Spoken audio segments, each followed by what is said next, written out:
Lawyer Mark Silverthorne, author of The Wolf at the Door, explains why it is so important to stop collection calls.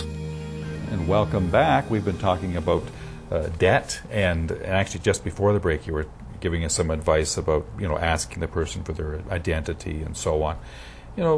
Generally, what is your advice to people who are receiving collection calls?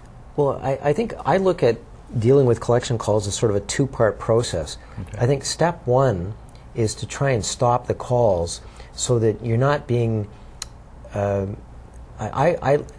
describe it as sort of being under siege psychologically if you're constantly getting these calls. And if you're constantly getting collection calls from creditors or collection agencies, you're probably going to make some pretty poor decisions. Right. So if you can stop the calls, then it's a question of trying to do your homework and figure out what's the best way to deal with this, because just stopping the collection calls is not going to solve all your problems. The second and more difficult part is trying to figure out what you're going to do.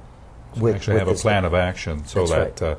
Now, assuming that you are able to stop the calls, I mean, what do you recommend them developing a plan, and then what? Do they contact the collection agency, or do they contact the original creditor? Well, if you contact the original creditor, they're probably just going to refer you back to the collection agency. I think that if the collection agency is just out of control and they're just being real jerks, then I might contact the original creditor and see if I can work something out with them. Right. But I think sort of the meat of the book, Wolf at the Door, is looking at a person's various options when they've got a debt problem. And what I try and do is canvass the various options that people have, set out the advantages and disadvantages of each one, and sort of give people a menu of alternatives for how they could deal with their debts. Now, we talked earlier about the calls, and you had indicated the time frames when people can call, when collection agencies can call you.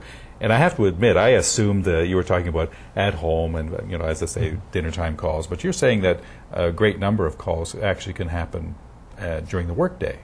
Right. I think what I do when I'm talking about collection agencies, I divide them into three groups. Okay. There are calls at home, there are calls at work, calls at your residence on your landline, calls at work, and calls on your cell phone. Now, in Ontario, it's illegal for a collection agency to call you on your cell phone if you're incurring a charge for that call, which is most cell phone plans. Right. It's not illegal for a collection agency to call you at home or at work. Now, I spoke earlier about how you can stop a collection agency from calling you. But as a practical matter, I think probably the worst thing that a collection agency can do is hound you at work by making collection calls, because you could conceivably lose your job, or it may really poison your relationship with your employer if you're getting collection calls at work. Okay, so illegal to call you on your cell phone. I wonder how many people knew that, because I'm sure people have received calls on their cell phone. It's interesting that you raise that point, because I certainly had to write a letter to the Premier and raise this issue with him, because the Ontario Registrar of Collection Agencies didn't agree with me that it was illegal. Ask Mark Silverthorne to write a cease and desist letter on your behalf